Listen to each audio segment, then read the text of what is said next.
New Thought Media Network. We are a global broadcast network of positive music, media, and entertainment, inspiring humanity's evolution along the journey of enlightenment and creating a world of love, peace, empowerment, and prosperity for all. New Thought Media Network. Positively inspiring.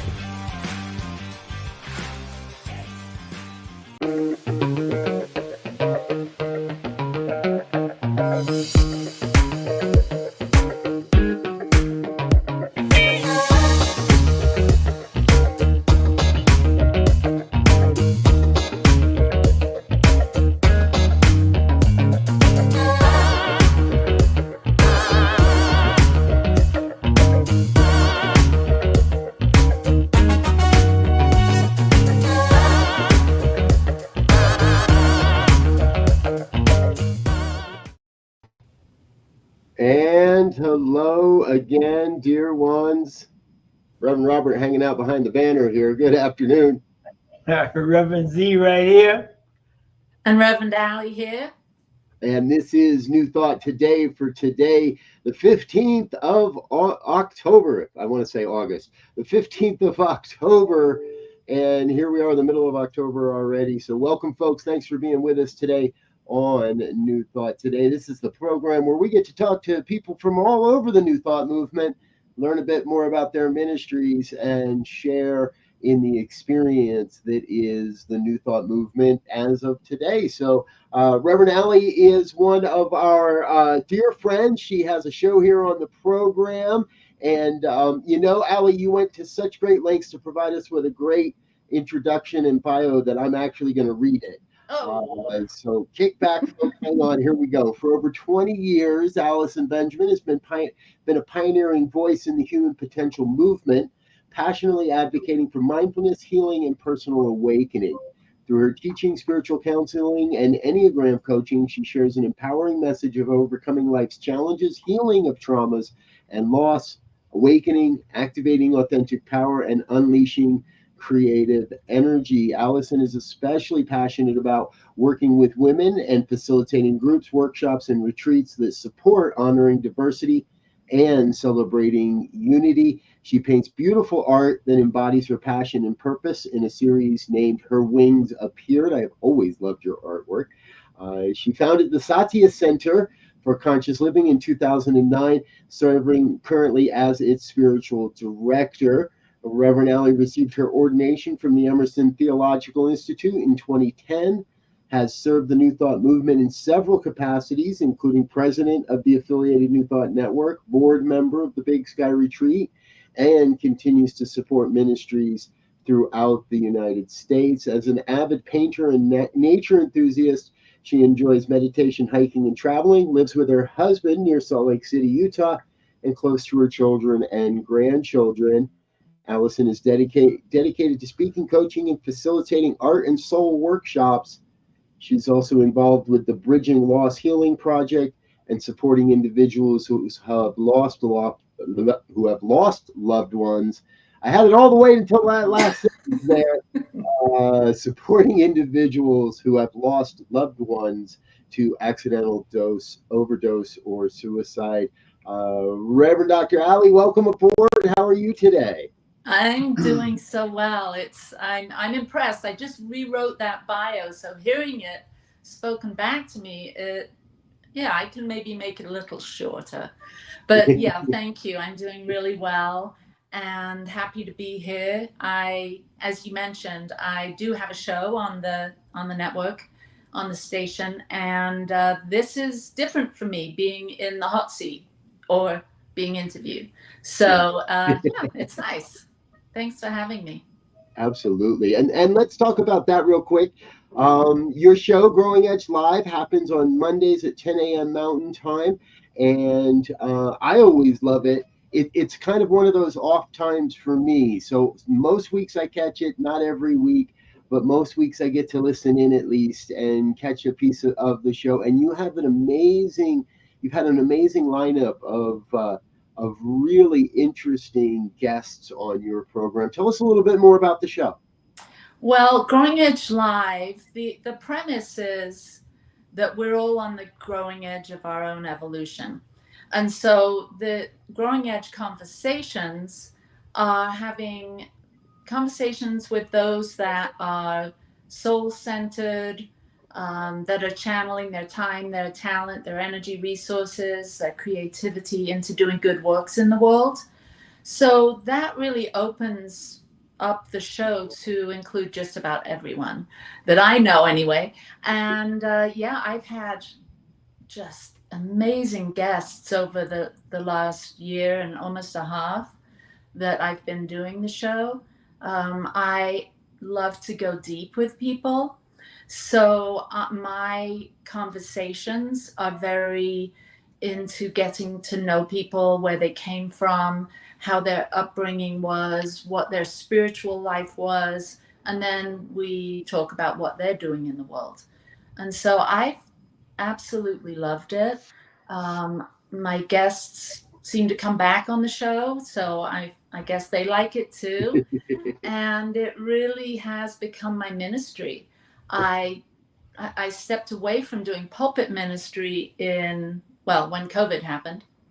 And so this has taken the place for me. And being an introvert, I'm quite happy behind the iPad. Exactly. And you just mentioned something that we would kind of like to touch on as well. 2020 changed everything for everybody. And I remember some of the conversations you and I had at that time, and then later as you were preparing to launch your show, and throughout time, and it really did change everything. And if you're willing, share with us a little bit. What was it like to close the doors, to shut down? And as I remember it, you launched that community, you birthed that community, if you will. And what was it like to have to really just, okay, this chapter's over? It was very, very difficult. It wasn't an easy choice. I believe that what happened with the lockdown really helped me with that choice, because it felt like I was going in that direction anyway. I have to go back a little bit. In 2018, well, prior to 2018, our center was thriving. We were a small to middle-sized community. We had about 60 to 75 people on a Sunday in Ogden, Utah, which is great. We had a lot of really great assistant ministers and practitioners, a thriving leadership team. We were serving the community. We would have a lot of recovering LDS folk come, Mormons. So we were a very young community. Our average age was 35. So we were really doing well. And then something really awful occurred in our family. My son passed away, and that really shook me. He was 32, and there was a part of me, that the minister part of me, that just dove into my ministry and kept going. But at that same time, in July of 2018, we had just sold our house here in Utah, and I had a leadership team built to take Satya on and continue with what we were doing. And then my husband and I moved down to Big Bear Lake, and I was serving at the church there, the Center for Spiritual Enrichment in Big Bear Lake, whilst caring for my mother-in-law, who was making her transition. So there was a lot of loss and grief and heaviness in our family. And so to be away felt like a break a bit. It felt like a reprieve from what I was usually doing. But I worked at both ministries and traveled back and forth each month. and was really blessed with a lot of great people in both churches that supported me. And so, what, a year and almost 2 years later, when COVID happened, I was exhausted. I had been kind of just going on energy, just playing that role, putting that stole on and doing my thing. But I was suffering. My family was suffering because we hadn't really spent the time we needed to grieve, to, be together. And so closing the door was hard, but there were people in the communities, both communities, that kept small groups going. So people were still connected. There was still practitioners there to support people. And I was there, I was around. I just was, struggling myself. So that really informed my decision to not reopen the doors and to take my ministry in a different direction. Yeah, thank you. Thank you. That's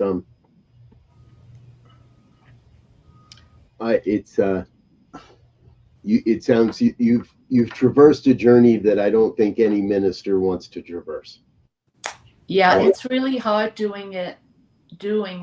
having those experiences and being at the pulpit and trying to support people where they are, with what's going on in their lives.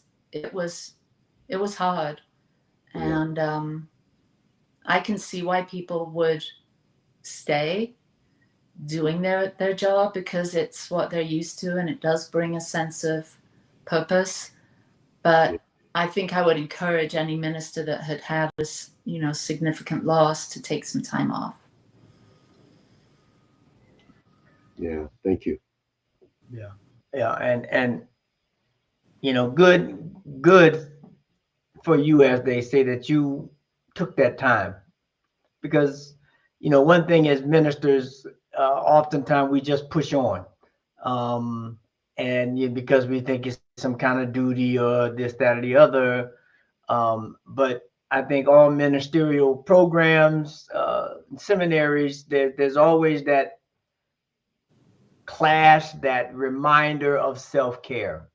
Mm-hmm. Because if we can't be an example of that to our constituents, our congregants, our followers, then we're gonna not be doing the best thing. So my heart goes out. Mm-hmm. Thank you. We did, when COVID happened, my husband and I decided to, his mother had passed away and we moved away from Big Bear, and we decided to go on the road and really do some deep inner work to address our grief. And so for a whole year, we drove around the country from coast to coast, boondocking, camping in the wild, and going through those various stages of loss and grief and trauma around my son's death. And my husband lost both his parents during that time. And so I think it's really important. I just met a minister at Unity at the affiliated New Thought Network last week. And she spoke and talked about losing her husband and the shock of that. And she's directed her ministry into to grief and supporting people move through their grief. And I think that's a really valuable service or work to offer the New Thought communities, because for many years, I remember back when I first came into New Thought, when I was in my 20s, it wasn't the popular thing to talk about grief or trauma or loss or anything heavy. And so I love that, not that I always want to be talking about those things either, but I love that we're now open to really sit with each other and talk about those heavier things. Because if we, what do they say? What's buried alive stays alive. And I think it's important to be able to consciously grieve. Yeah, that's I think that's such a key point in today's world, if you will, because a lot of people, if not everyone, is dealing with some kind of grief or trauma that hasn't been reconciled or forgiven, or whatever the process that needs to take place for that person to reconcile it. But we do know that if you don't have some kind of process to get a reconciliation with it and move on, it create, not only does it keep occurring, but it creates a very limited and wounded individual, no matter what the persona is that they put out. And in New Thought, we pride ourselves, if you will, on this persona of, everything's okay, I'm prosperous, I'm this, that, and the other, all good. When in actuality, it may be complete hell, right? And we need to begin to speak to that and show how all of the traditions have shown how their leaders, their prophets, their teachers had challenges. And the biggest part was that they went through it. They came through it and was able to speak from a different perspective. True. I'm reflecting on a message that was actually sent this morning to the ministers through the CSL ministers communication, and someone we all know fairly well, and I don't want to just share her business, and there's a diagnosis within her immediate family, and in the past that's always been something that we were generally pretty hush hush about, and you didn't share that publicly, and you only shared it with a few handful of really good friends, and here is a respected leader, just out and out, as public as it gets in that forum, saying this is what's going on and I'm having a hard time with it. Mm-hmm. Mm-hmm. It's sort of out of that experience, Allie, where you and I first really met, as you were emerging, and I don't want to say coming back, right? You were emerging from that experience into a new perspective of how to do ministry, how to do your life, how to do your family, how to be in your family, and all those aspects of the world. And one, I'm really grateful that you did go through it, because we've become friends, and you have a show on the network, and now we get to hang out at conferences and stuff like that, where I personally never knew the light that you bring. I was aware of your existence on the planet, but never really aware of the work that you were doing and the light that you're bringing. And now you're getting to bring it in a whole different way. Yeah. That's pretty exciting. It's very exciting. And I really have you to thank for helping me, supporting me, and developing a show on your amazing New Thought Media Network. I feel really, really blessed. Being so involved with the affiliated New Thought Network, I did half of my practitioner training with United Centers in Southern California with Casey Greiber. I don't know if you ever. Oh yeah. And then when I moved to Big Bear and we hired a new minister. We were, not CSL, but that branch for before, and then we hired an Anton minister, Reverend Gene Sweet. So our community then became an Anton affiliated community, and we're independent. We, the ministers and the centers at Anton, are radically unique and different, and so your network was the perfect environment because you're so open and all inclusive, and that's what Anton is all about too. Yeah.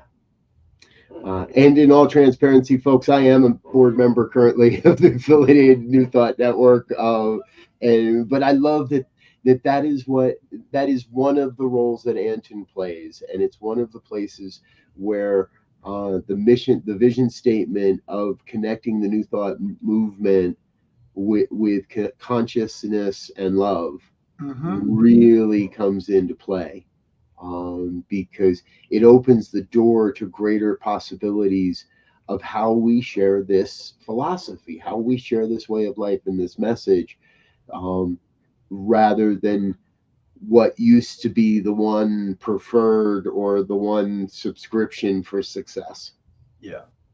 And I think, one thing to me that becomes very apparent looking at the network and how it's pulling pieces together, if you will, and our previous little spot there on grief and trauma. Although I think my perspective, New Thought in the past has presented itself as this holistic approach to life, but I don't think it's really been that. It's been pretty one-sided, or maybe two-sided, but definitely not all-sided. And so I think, we have the statement that, we're the teaching that can save the world, but that's only true, I believe, if we do it holistically. We can't hide things behind affirmations and sweet nothings, if you will. We have to take life on life terms, because life has been doing what it's been doing before any of this stuff was created. And so the idea of co-creating with the universe means I got to take the universe as it is. I'm not going to change it. I can work with it and get different results. And I think this whole platform and this whole new way of being in New Thought is what's needed, because people are looking for practical answers. People are looking for ways to move beyond stumbling blocks or barricades or whatever it might be to keep them from moving to the next iteration of themselves or their organization. And we have to be holistic. And I think all of this sets the stage for that. And I think we just need to get busy.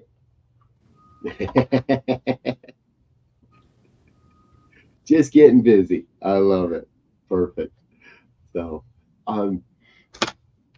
Allie, I'm really interested, and I want to explore this before we take the break.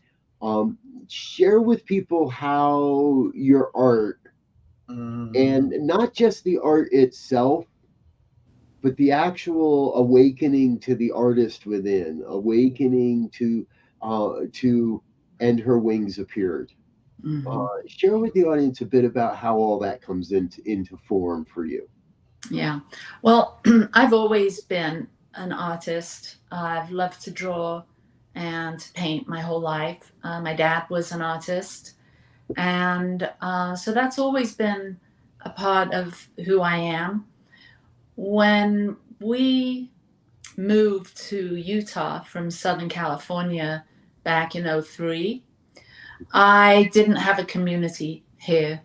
And even though there was a church about 40 miles away in Salt Lake City, it was too, yeah, you were. It was too far to drive. And so there was some gaps in my, my being social, being in spiritual community. And so I really started painting at that point. It became sort of an avenue for me to express myself. And it also felt like a religious experience, like a yoking to the divine. It felt like when I was doing the painting, I felt like I was having a conversation with the universe, or being a channel for to bring the invisible into form. And so I've always had this sense that we live in a mysterious, magical universe. And so this particular time in my life just gave me the space to open up to that open up to the mystical, and to become this kind of channel. I mean, I didn't frame it up that way at the time, but in retrospect, looking back 11 years or 21 years ago, good grief, time flies. I realized that's what was happening. I was just painting what was in my heart, my inner landscape. And so I started painting the female form, kind of like the goddess, the archetypal figure of the woman with the, the spiral womb at the center of her body. And so I did these. I started doing farmers markets and doing, selling my art.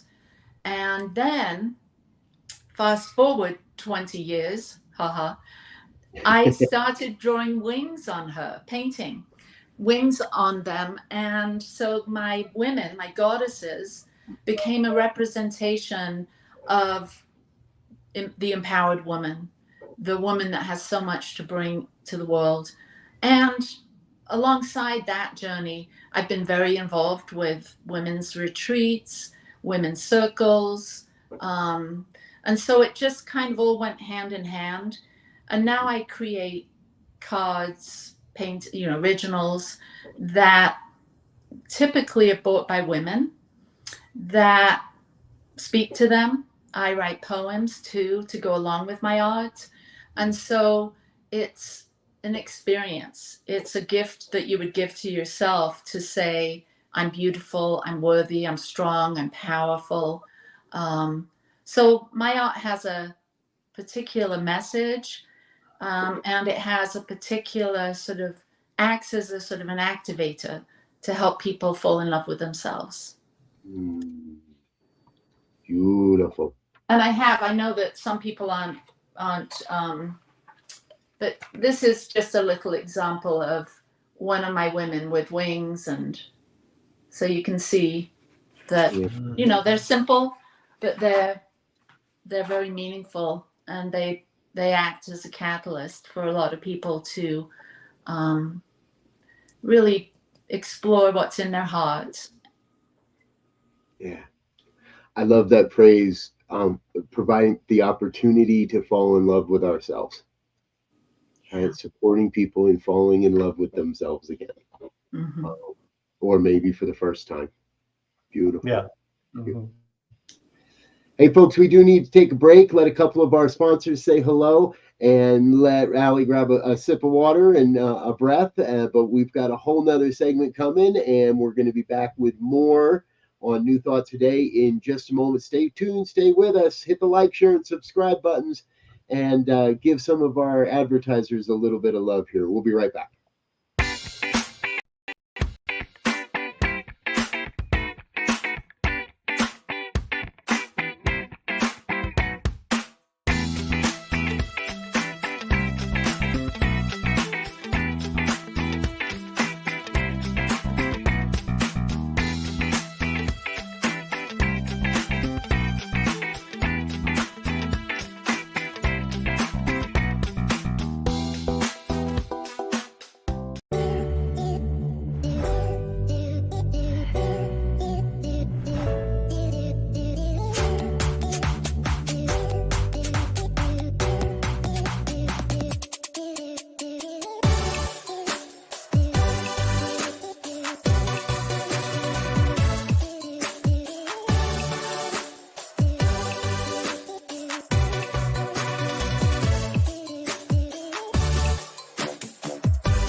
And we're back with more of New Thought Today here on the New Thought Media Network. Our guest today, Reverend Dr. Allie Benjamin of the Satya Center, and woman extraordinaire of many, many, many, many talents.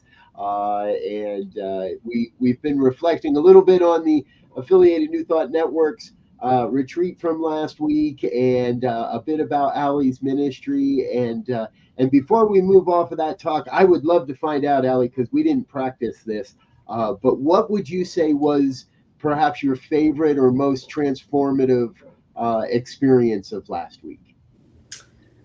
Well, there were so many aspects to the Anton retreat that I loved. Number one, I've been part of Anton since, gosh, for over almost 25 years. And so I've been going to retreats that whole time. From the early days. Yeah. So a lot of the people that I see there, I've known for that length of time. And so there's this sense of homecoming. There's this sense of camaraderie, ministers all over the country coming together to talk about what's going on in their ministries and their congregations. And so I love that. I love the connection that the Anton retreat allows. I also love it being at Unity. For those of you that haven't been to Unity, it's such a beautiful campus. And I love outdoors, everything outdoors. So part of me loves to walk the nature trails and be out and about on the campus. And as I mentioned, I'm a bit of an introvert. So I like the ability to be with people, but then go off and, explore. And so I like that.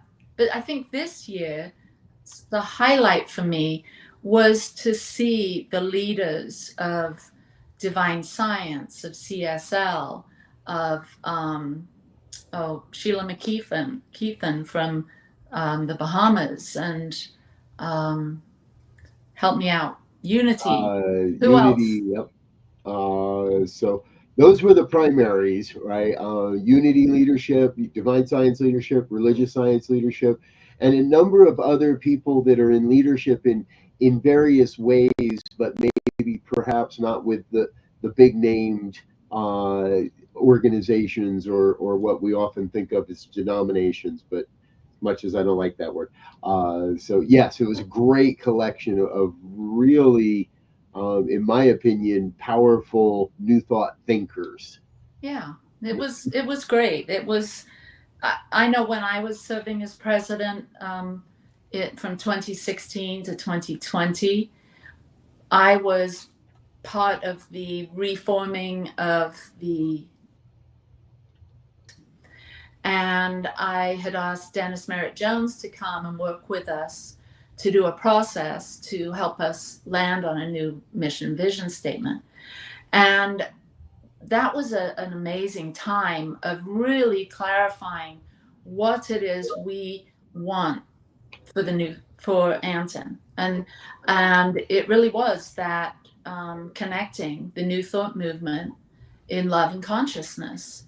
And so to see it actually happen, to have all the leaders from some of the main New Thought organizations come and share, and not just come fly in and do a quick talk, but actually hang out and participate in the retreat, it felt really healing. It felt like, I think the theme was boundless, expanding next level consciousness. And that's what it felt like. It felt like we were expanding. We were going to the next level of consciousness, that some of our differences from the past had been sort of dissolved, and now we're moving forward with a better understanding of each other and respect for one another. And the family just got bigger. Yes, it did. We had a handful of new people sign up while they were there this year, and I know Elzia sitting here in the corner going, all right, I promise. I've been working to get them there for a couple of years now. We're going to get them there one of these years, I promise. Yes. Yeah, my goal is next year to be there. Good. You'll love it. Yeah. Have you been to Unity? I've been to Unity, yes, several times. And it's a wonderful place to just be, right? And if you're there with like-minded people, it's even better. And one thing Robert and I often kick around, and I think given what I just heard about what took place, I think it's time for a new thought think tank, right? For if we really believe we have some of the answers to make this place a better place, then it would be really cool, I believe, to have a think tank to get people together from different metaphysical and new thought perspectives to create content and programs and ideas pertaining to different topics, to homelessness, to spiritual, downcasting, or whatever it might be, so that we can begin to really show how these teachings work in a practical way. I mean, because now everything, if it's not practical, I can just go Google something on YouTube and I can get a bunch of words. I can get some good feelings, but when all the good feelings go away and it's time to do some work, I got no practical tools. Not wholly true. I mean, we got meditation and prayer and those things, but we need more. Not that those aren't good enough or absolutely necessary, but we need to have a real working toolbox, like a plumber. When they come to your house, they got the left hand wrench and the right hand wrench, and they got the get up under the table wrench. I mean, they got all kind of tools to figure out what's going on with your plumbing and fix it. And we got to do the same.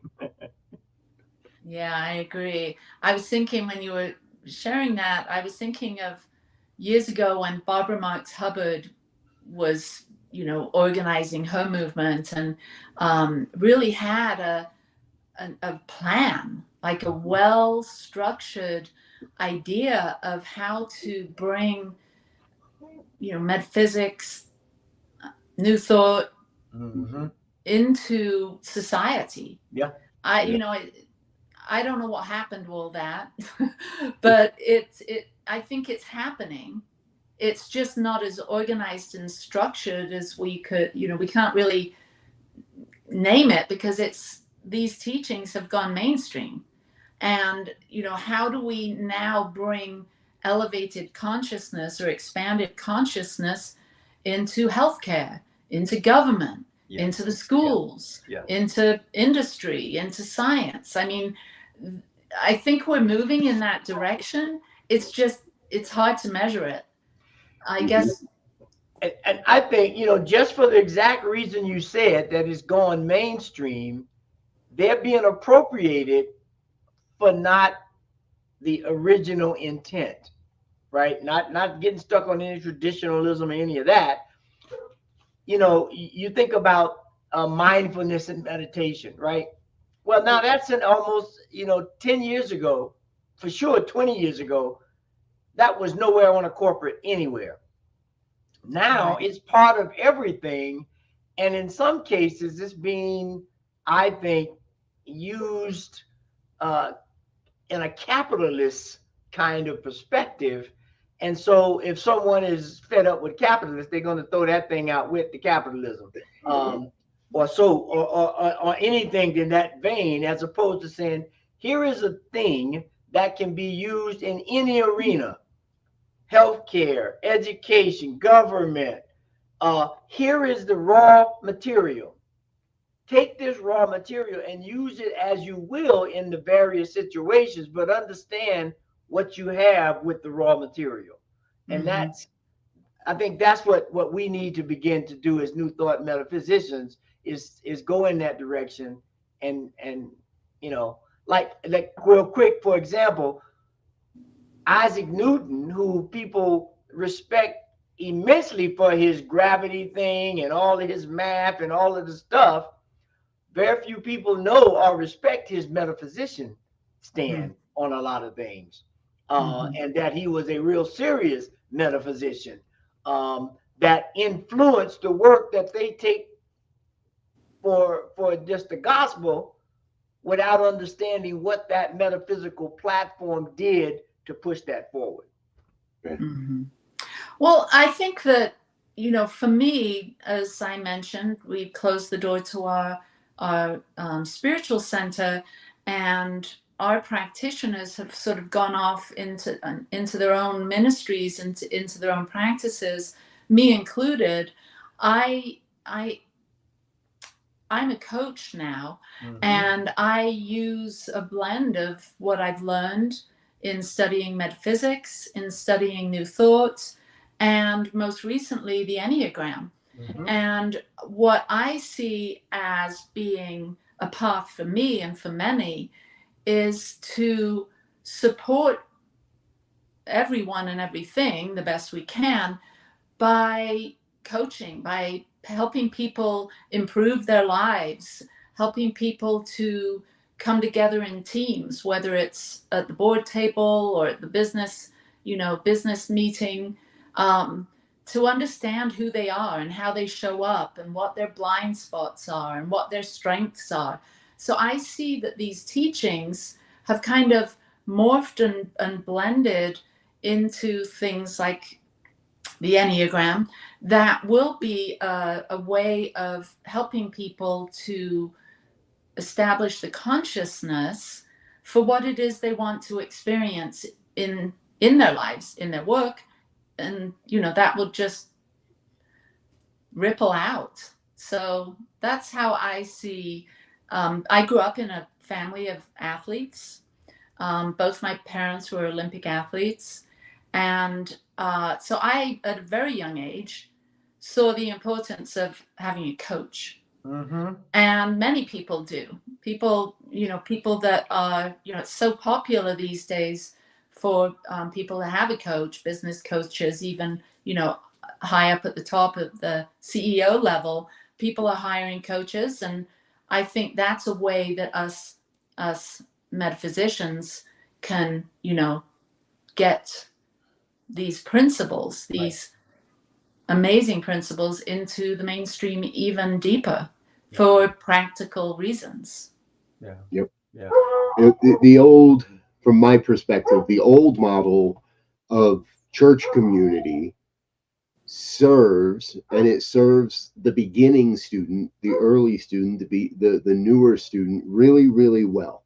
Lots of people, lots of ways to volunteer, lots of ways to be involved, and lots of real life, not only classroom learning, but real life learning as well, applicable in our everyday lives. And eventually, as we kind of come to perhaps I like to say it is a little more mature perspective or learning, we can then take it out into organizations and such. So I found myself a lot more often saying that, we set these lofty goals to serve the world, to change the world, to create a world that works for all, and the only way to do that really is to do the self-work, do our own work.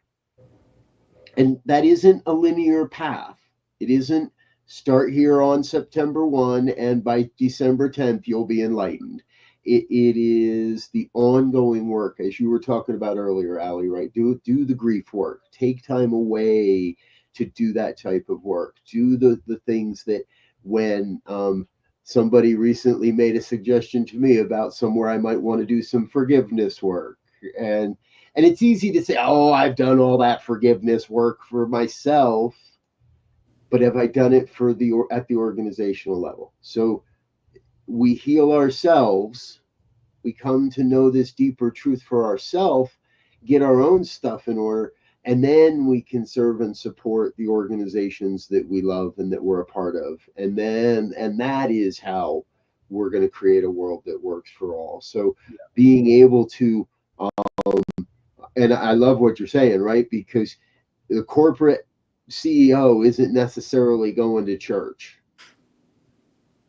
but most corporate CEOs do have a coach. People that that are that have a bit more, have some experience in the New Thought movement, in metaphysics, aren't necessarily going to a church any longer. We've got it everywhere. I can go to 10 churches in an hour sitting at home. I can go to 3 at the same time if I want, sitting at home. We can get the information, but it's the application of it and that happens at the again in the organizational level. So I really love what you're doing, Allie. Well, thank you, Robert. Yeah, I think that what I'm most passionate about is having people really, really know who they are and what they would love, what they would love their life to look and feel like. And if we had a world of people that knew what they were really passionate about, and they were willing to harness that energy and that passion, learn the skills needed, and then do that work, whatever that is, be it a florist, be it a banker, be it a, sports person or whatever. If we had more people that understood the importance of lining up their thinking, their words, their emotions, and their actions, being in alignment, being congruent with, who they want to be in the world and how they want to be. I think, that's what this beautiful New Thought teaching has taught me, to direct my energy where I really feel passionate, where I know that I can have the biggest impact. And none of that I just said, I didn't say God or spirit or anything like that. This is something that we can help people that aren't necessarily spiritual or religious to really become passionate, competent, effective humans. And that's where I think New Thought is, it's already infiltrated mainstream. And now we just need to help people, organize their lives so that they're working and they're living with abundance and prosperity and good health and well-being and peace. And I think really our end goal is that we have healthy relationships with one another. And that's what I'm standing for. That's what my painting's all about. It's about loving self and loving each other and doing no harm. And this isn't something that is exclusive to New Thought or churches. It's the next level consciousness. It's where humanity needs to go so that we can hang out here on Earth for a bit longer. Yeah. Amen. Yeah, and I think the one thing that, there are many things that stuck out there, but one thing that really kind of hit home with me now, we were talking about the whole idea of a church and synagogues, mosques, spiritual centers, whatever we want to call them, places of gathering. I think, as you were saying, Robert, these are great. The traditional way of going to a center for beginners and even intermediates, so that people can be ingrained and be around the atmosphere and the teachings. But as we get more grounded, I think the model is, I think a good place is mastermind groups or study groups within the centers that meet for specific things or for specific learnings or activities, but they're still a part of the center because they are still needed to be the wisdom keepers, to be the gatekeepers, to be the ones who look at the new people coming in and say, oh, I think this person, they don't know it yet, but they got the propensity to do this or that, or, or be able to their life experiences have given them the greatest platform to talk about forgiveness, right? And I look at all these things, forgiveness and that, it's like food. I can fast for a little while, but I'm going to need to eat at some point. So even if I've done the forgiveness work or the gratitude work or whatever, life is going to cause me to need it again. And it's not a one-time deal. And so we have to begin to set the centers up for that kind of dynamic, because now people are cycling in and out.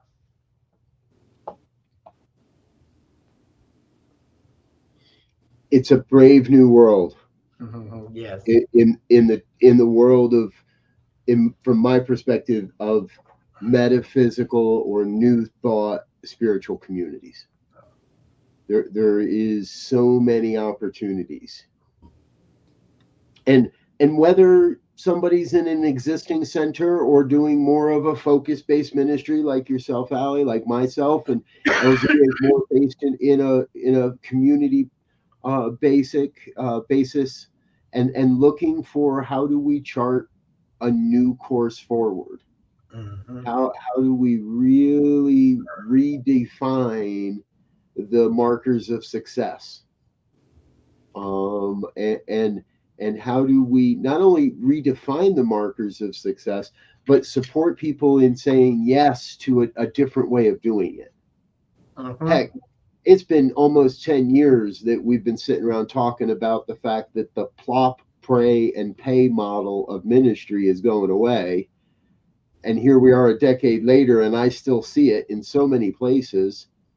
And there's that opportunity to change, that opportunity to grow.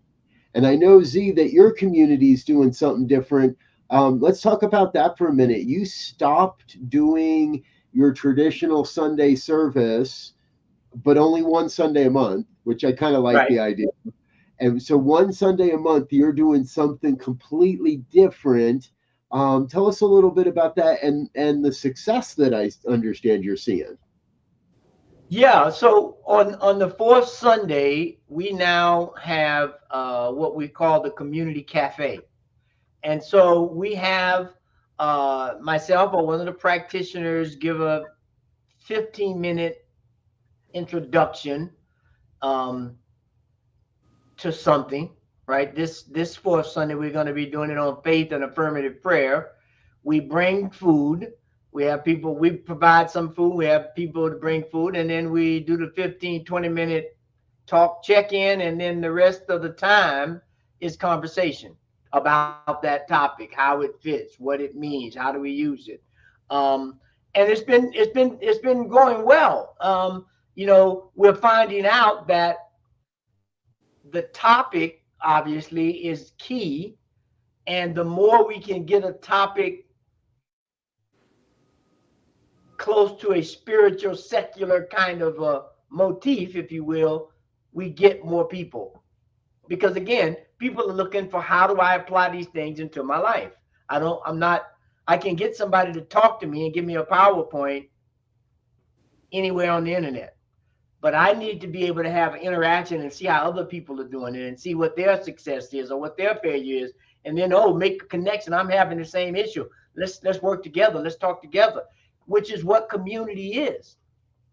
Yeah. And so we're coming up on this will be our third time. We have them planned out for the next 2 months.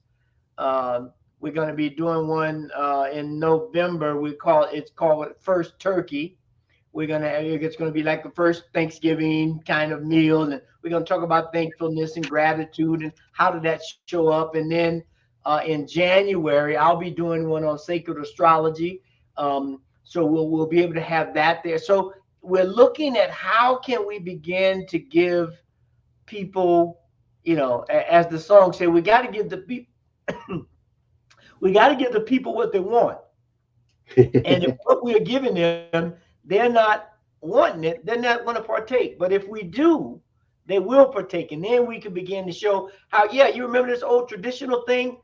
It works very well with this new thing and gives it ABC, XYZ. And now we begin to see how critical thinking and some of the universal laws of attraction or polarity or correspondence begin to work in any arena in your life.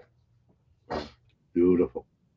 Hey, folks, we need to take another real quick break, say hello, and thank you to our organizational sponsors and individual donors. However, don't go away. We're going to be right back in just a minute and a half with our final thoughts. Stay tuned for that. We'll be right back with a little bit more with Allie Benjamin here on New Thought Today. Check this out. Please help us say thank you to our organizational sponsors, including the Hefferland Foundation, Affiliated New Thought Network, International New Thought Alliance, Science of Mind Archives and Library Foundation, Center for Spiritual Living Denver, Center for Spiritual Living Midtown, New Thought Philadelphia, Planned Happiness Institute, Summit Center for Spiritual Living, One Heart Retreats, Center for Spiritual Living on the Lake, Unity Kitchener, Unity Spiritual Center Ottawa, Om Center for Spiritual Living, Satya Center, Begin Within Ministries, Center for Spiritual Living North Jersey, Unity of Savannah, and the Center for Spiritual Living Seattle, as well as all of our individual donors. Thank you for being part of the New Thought Media Network. Please like, share, and subscribe. New Thought Media Network, positively inspiring. Yes, yes, yes. Thank you, thank you, thank you to all of our organizational sponsors and individual donors, most especially today, the Satya Center.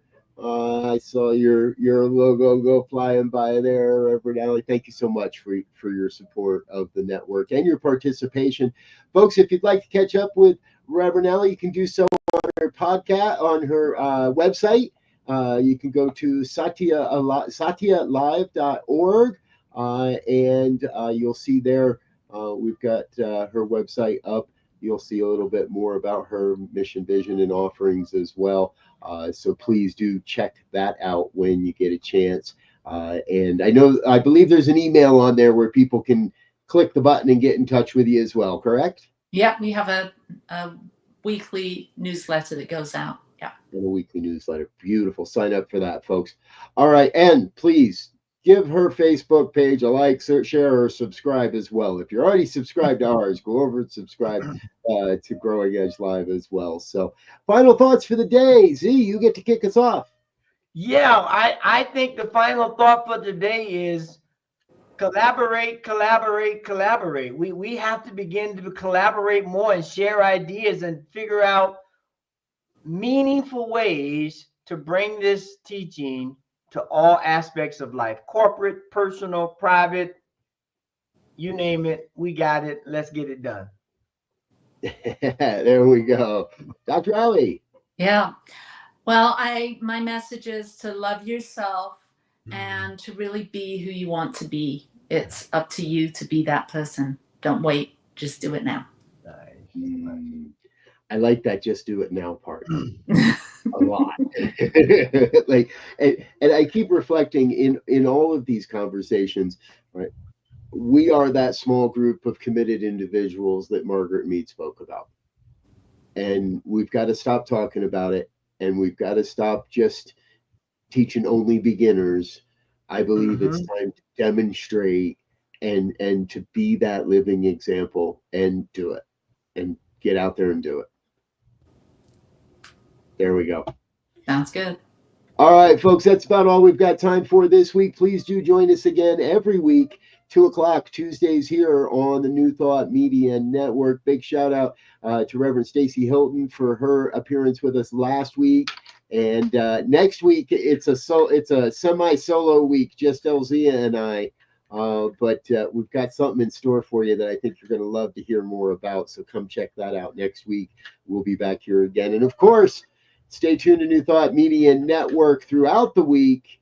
We just love when you help us rack up some views. That helps us share this message out to a wider audience and get the New Thought philosophy into the hearts and the minds of the people that are prepared to hear it. Yep. Until next time, we want to thank you for being with us and wish you peace and richest blessings. Bye now.